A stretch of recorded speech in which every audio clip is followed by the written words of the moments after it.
katropay. Andito ako ngayon para bigyan kayo ng misyon at impormasyon sa kauna-unahang gamified reality mystery game show ng Thai Channel, ang Tamang Hinala.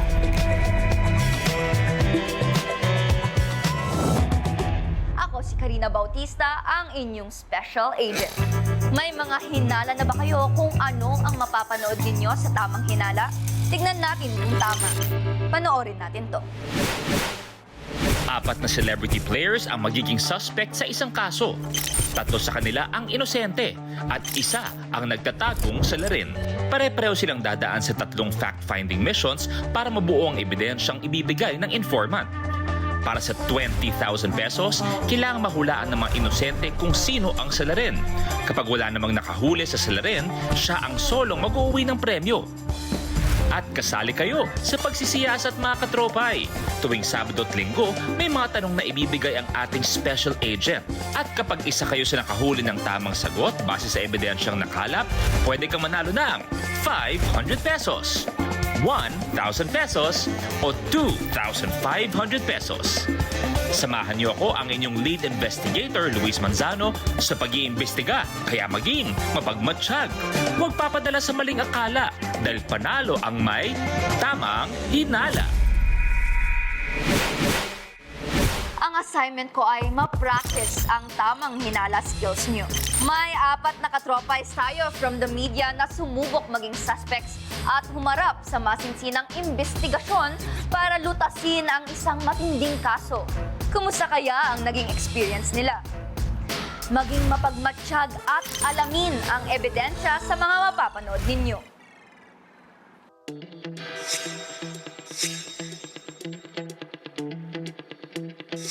Gaano ka kadalas magduda? Malakas ba ang kutob mo o magaling maghanap ng resibo? O hindi kaya mga ebidensya? Lagi ka bang biktima ng maling akala? O mas matindi ang iyong tamang hinala?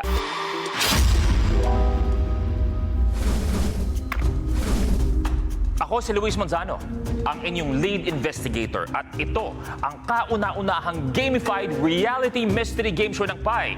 Ito ang Tamang Hinala.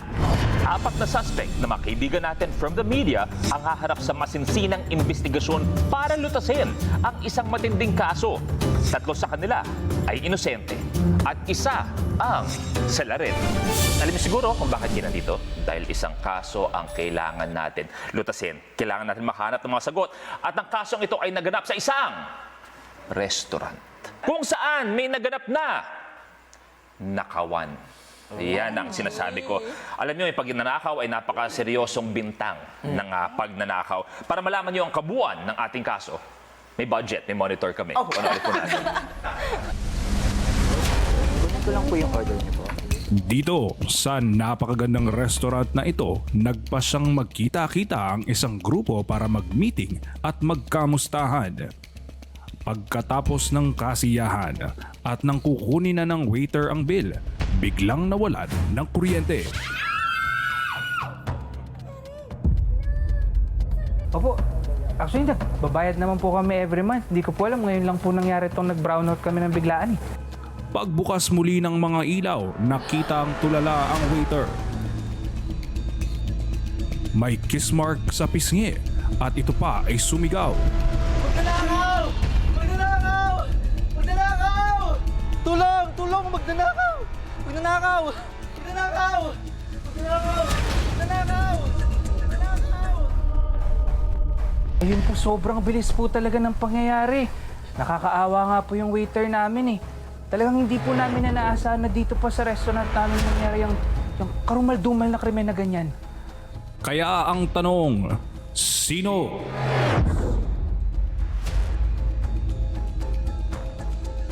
Sino kaya ang nagnakaw ng halik?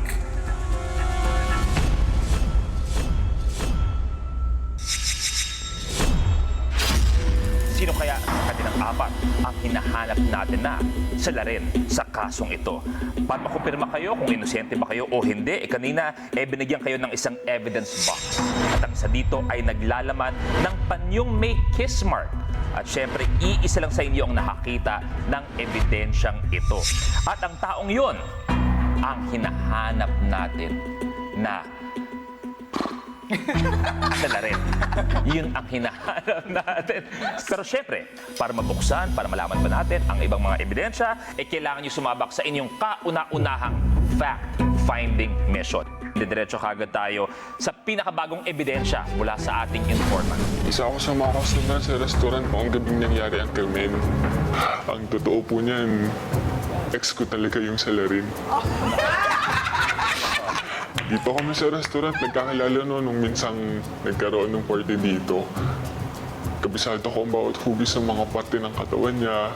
Kaya naman, alam na alam kong Tayo ay nabitin sa impormasyon. Kahit ako nabitin ako sa impormasyon na binigay. At etong kailangan niyong gawin. Eto, alam na alam nito. Kailangan niyong gumawa ng isang pila. Ang una sa pila ay may hawak na envelopes, habang yung tatlo naman ay may suot na mga headphones. At syempre, para makuha ang ating ebidensya, kailangan tama ang lahat ng sagot na ibibigay nung nasa una ng pila mula sa ating mga suspects. Pwede na kayo pumunta. Let's go! Alright. Okay. Dito ka.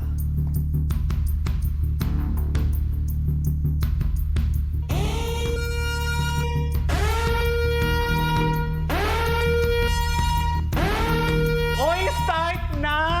Sa-start na nga siya. Rider? Very small lang yung pag-utter niya ng word. Rider? Writer. Fash. Writer.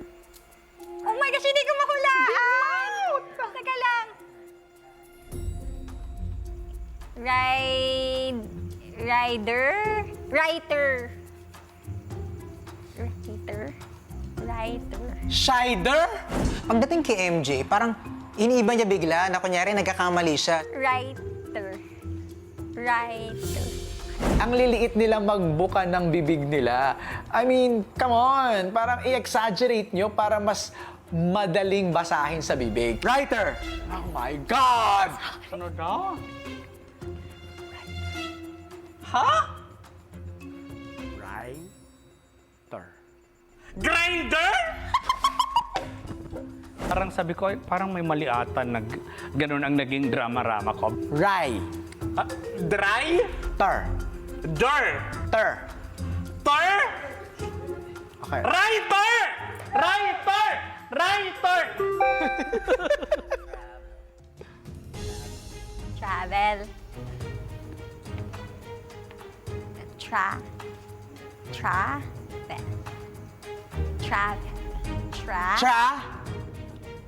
Bel. Tra. Tra. Travel? Kung sino man ang suspect, pwedeng sinasabotahin niya lahat ng mga kaganapan. Pinag-uusapan. Pinag-uusapan. Alam ko. Pinag-uusapan. Yes! Pinag-uusapan!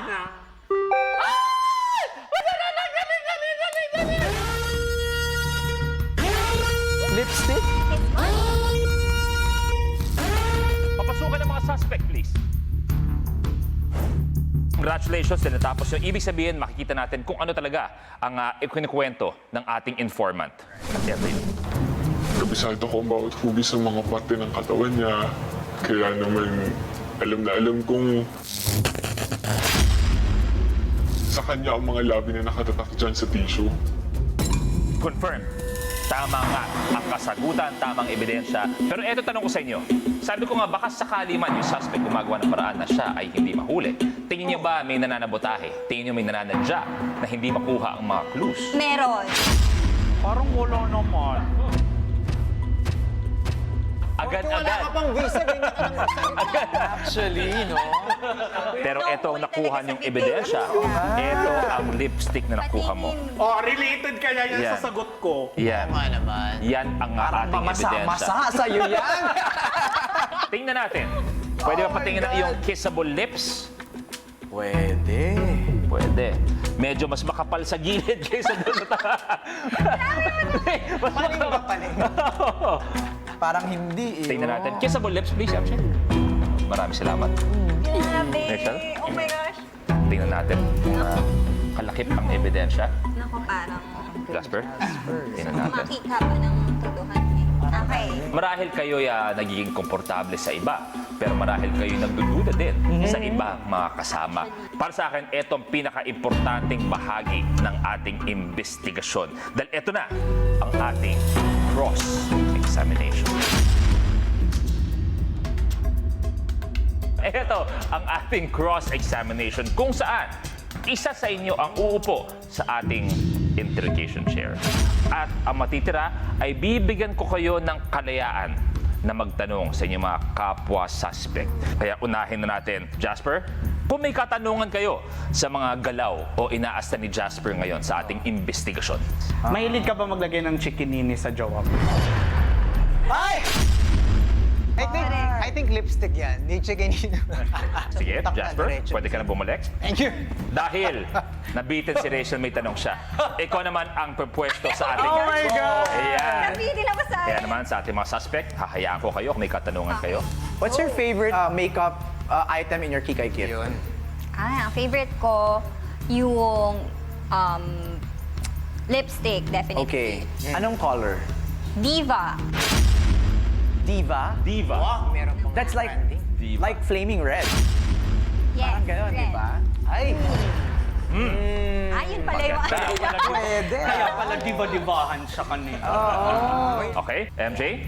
Tingnan natin na isang tao na napakasanay magtanong, pero tingnan naman kung siya ang sasagot. Nag-lipstick ka ba? Sandwich or burger?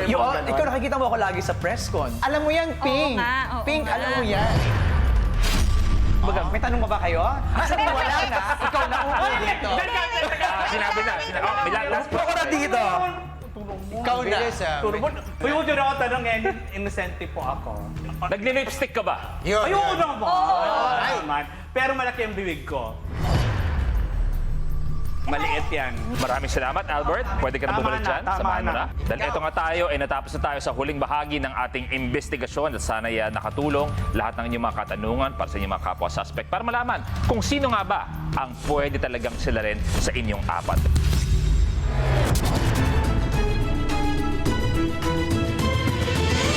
Kung magitan ng iyong daliri, sino kaya sa kanila ang tingin mong salarin at bakit?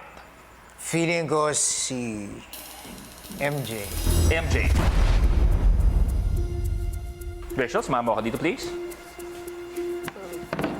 Ikaw naman, sino sa tatlong tingin mong sila rin? Actually, nahirapan ako between Jasper and MJ. Si Jasper,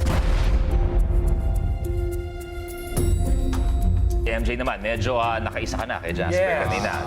Sa tatlo. tingin Ako mo, simple sino lang, sila si rin? Jasper din ang hula ko. Dalawa na. Kasi he's very, very mysterious.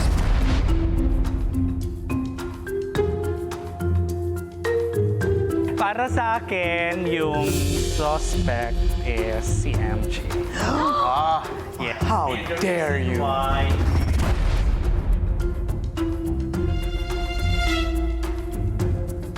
So nakikita natin, kumbaga, 2-all.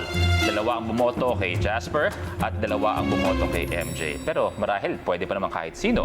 Maraming salamat sa inyong mga binigay na hinala. Pero oras na para malaman kung sino ang tunay na salarin. Mga katropay, oras na para bumoto. Sino? Sino sa tingin nyo ang tunay na salarin? May 1 minuto kayo para bumoto.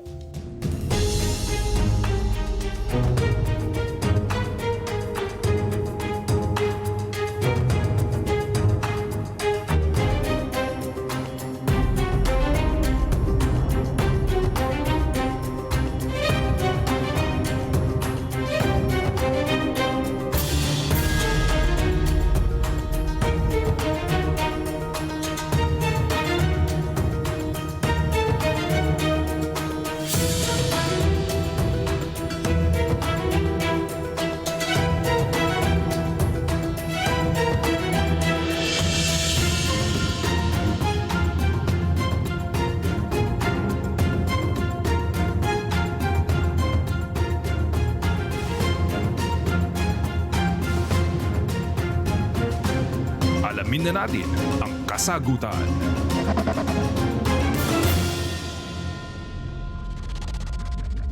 Salamat sa inyong mga hula, pero oras na para malaman kung sino sa inyo ang nagbigay ng tamang hinala.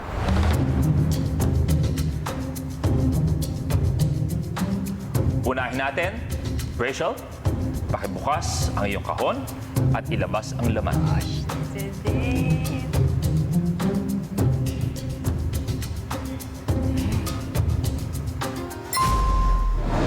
Malinis. Malinis. Ibig sabihin, inosente si Rachel. Good job. Innocent. Very pure. Tatawid naman tayo kay Albert. Ay. Ay.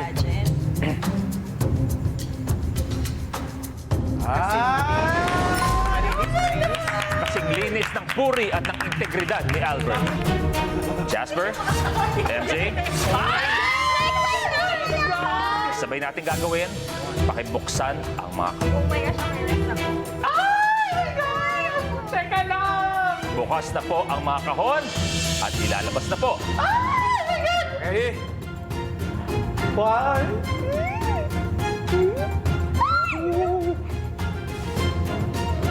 Sino ang may sana?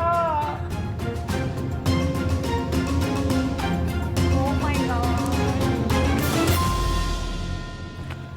Huli! Parang meron na talaga akong hunch na si MJ yung salarin. Naiinis ako sa sarili ko ngayon pag naiisip ko. Si MJ ang salarin. All the clues were driving sa akin na talaga eh. So, they were smart. Masaya siya kasi gagana talaga yung utak mo, yung pagiging madiskarte mo. It's a good break from what I usually do, which is to tell the story. Dito, binabali ko yung storya bilang salarin. Ang saya kasi parang ang ganda nito eh. Parang wala pa ako nakitang show sa Pilipinas or in any other countries na ganito. Ako super na-enjoy ko. Ang saya nung bonding during dun sa mga games. Na-realize ko, tama palagi ang instinct. At halatang may pinariringgan. Kaya maraming salamat sa inyong apat. Sana nag-enjoy kayo. At syempre sa lahat ng mga katropay natin, sana nag-enjoy kayo. Pero ang pinaka-importanting tanong ngayon ay, kung ano nga ba ang susunod na kaso? Sino nga ba ang susunod na mga suspect? At kayo mga katropay, pwede manalo ng mga papremyo. At ako si Luis Manzano. At ito ang Tamang Hinala.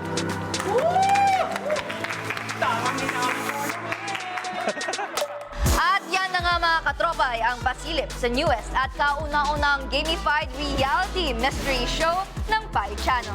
Mga katropay, sa susunod na linggo, magsisimula na ang investigasyon sa mga bagong kaso.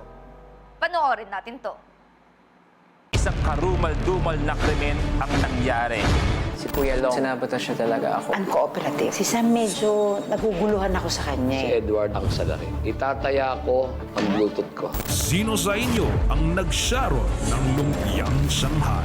Ang lupit mo, hindi mo man lang sinamahan ng crispy pata.